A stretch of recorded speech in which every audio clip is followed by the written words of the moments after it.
amis, ce matin on aura une matinée de dressing ensemble. Aujourd'hui mon dressing, après l'avoir rangé bien sûr, il se ressemble à ça. Il y a quelques vêtements que je ne porte plus malheureusement, donc j'aimerais bien faire le tri et après de leur donner une seconde vie en leur vendant sur une application que je vais vous montrer tout à l'heure. Et en même temps que de faire du tri, j'aimerais bien ranger le dressing un peu différemment parce que l'hiver va bientôt terminer et j'ai vraiment trop hâte. Donc j'aimerais bien que les vêtements de printemps, de l'été ressortent un peu plus. Donc vous êtes prêts? C'est parti! Vous n'avez pas vu ce côté, donc sur les rangs qui sont ici, j'ai mes robes et mes combinaisons, les hauts et une paire de pantalons que je ne sais plus pourquoi elle est là. Mes hauts, encore les robes et les combinaisons, les pantalons et là-bas ce sont des jupes. Notre travail maintenant est de vérifier rang par rang s'il y a des articles que j'aimerais bien vendre sur l'application. Et après, j'espère que dans 1 heure, je vais finir avec tous les rangs ici. J'ai tous les articles et après, on va faire les photos ensemble.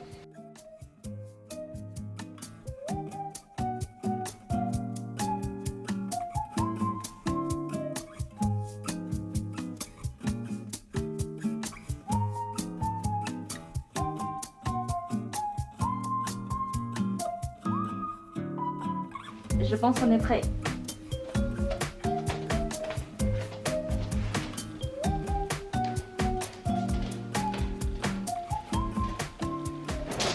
Le tri est fait, j'ai tous mes vêtements à vendre ici.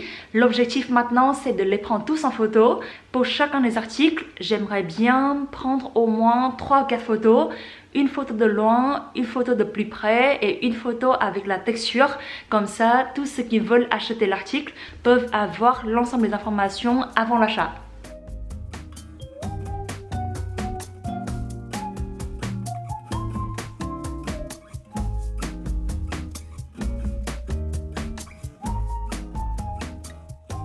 J'ai enfin fini avec les photos et maintenant je vais vous montrer l'application que j'utilise pour vendre mes vêtements.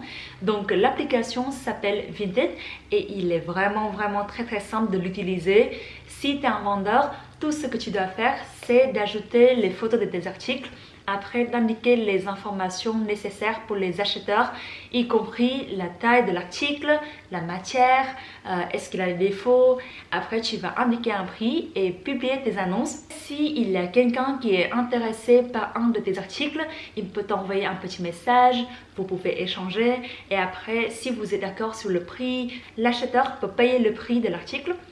Et une fois que le prix est payé, tu peux imprimer une étiquette de livraison. C'est l'acheteur qui va payer le frais de livraison. Mais on fera ça plus tard parce que maintenant, il faut que je me prépare. Dans 1 demi-heure, il faut qu'avec Chloé, on sorte de la maison parce que ce midi, on a un pique-nique prévu avec 2 potes et ça va être trop sympa parce que, encore une fois, il fait très beau. En plus, il faut qu'on profite de ce week-end parce que le week-end prochain, il fera pas très beau. Je pense qu'il va pleuvoir même.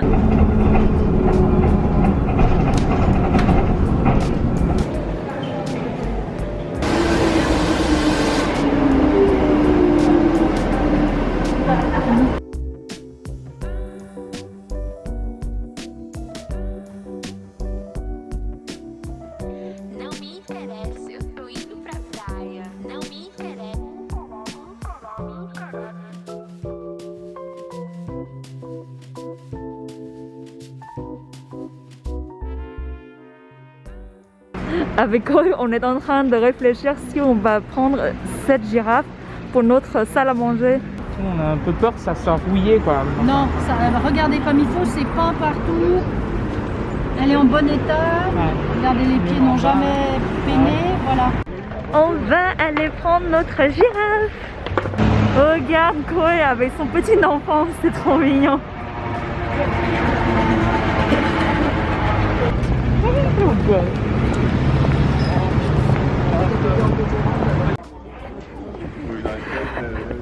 Bon, il taille.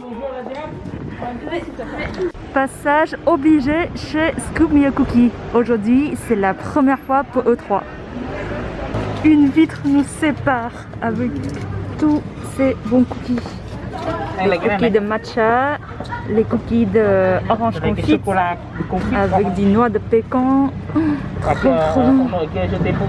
On a commandé plein de trucs, des dumplings, encore des dumplings, Ça la soupe wonton et le poulet frit à la Mais taïwanaise. en vrai, si moi j'utilise ça, je Bon mange, appétit. et puis je vais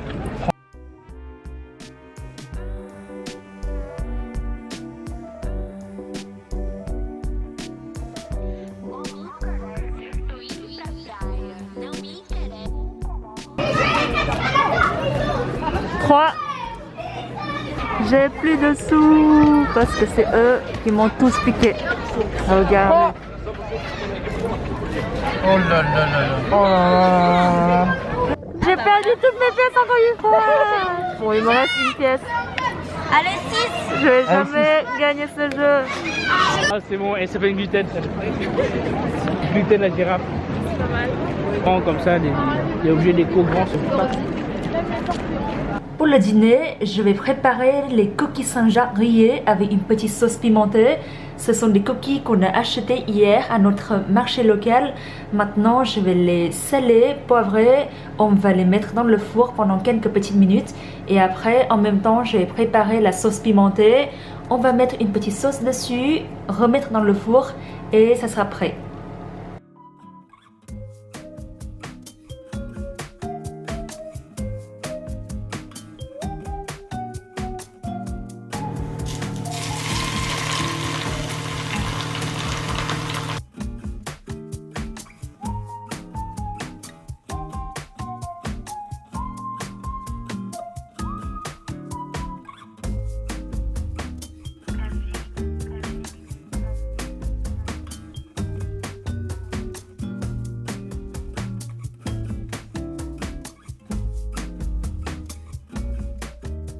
Bon appétit!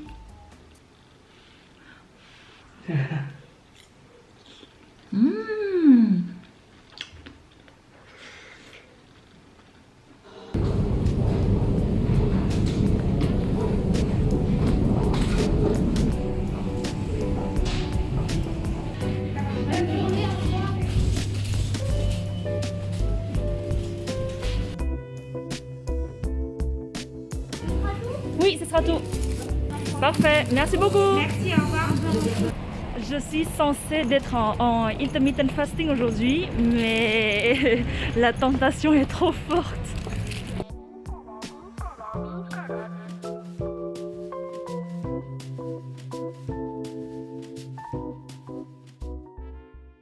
C'est le week-end.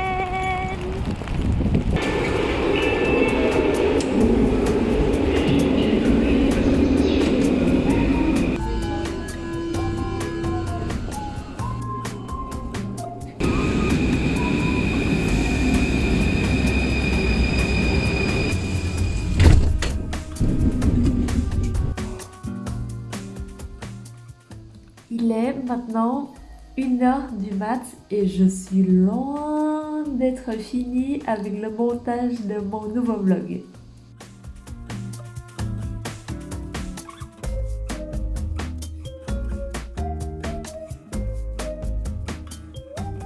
J'ai enfin fini avec le montage, ça fait trop du bien.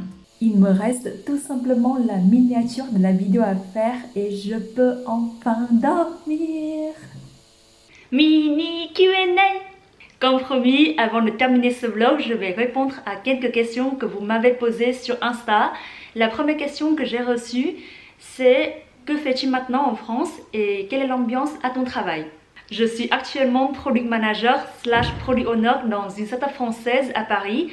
On aide les TPE, PME à gérer leur communication digitale grâce à la data science. Ça fait pas très longtemps que j'ai rejoint l'équipe d'ailleurs, ça fait un peu plus de 2 mois maintenant. Pour le moment, tout se passe très bien, l'ambiance est très cool, on est jeune dans la boîte, les projets avancent vite, donc j'aime bien ma boîte maintenant. On se tiendrait au courant pour la suite. Deuxième question, comment faire pour mieux communiquer en français? Un des meilleurs conseils pour moi est de ne pas avoir peur de parler dans la langue. Quand on apprend une langue étrangère, on a tendance à être très exigeant envers nous-mêmes. On cherche des petites fautes de grammaire, de prononciation, etc. Et parfois, ça devient très dur. Le mieux est de ne pas avoir peur de pratiquer avec les amis, les collègues, etc. Et de ne pas faire attention à des fautes qu'on fait parfois. Par exemple, pour moi, ça fait bientôt 20 ans que j'apprends le français et j'ai l'impression de faire des fautes tous les jours de manière constante. C'est impossible. Mais on continue à apprendre. Et si quelqu'un n'est pas sympa avec le fait que vous faites des fautes parfois en français, ne parle plus avec elle ou avec lui. On cherche une autre personne à parler, ok? La troisième et dernière question dans ce vlog, c'est comment enrichir son vocabulaire. C'est une des questions que j'ai répondu dans le premier épisode de mon podcast. Je vais vous mettre le lien ici, comme ça vous pouvez aller checker. Mais en récap, je vous ai partagé les 3 types différents.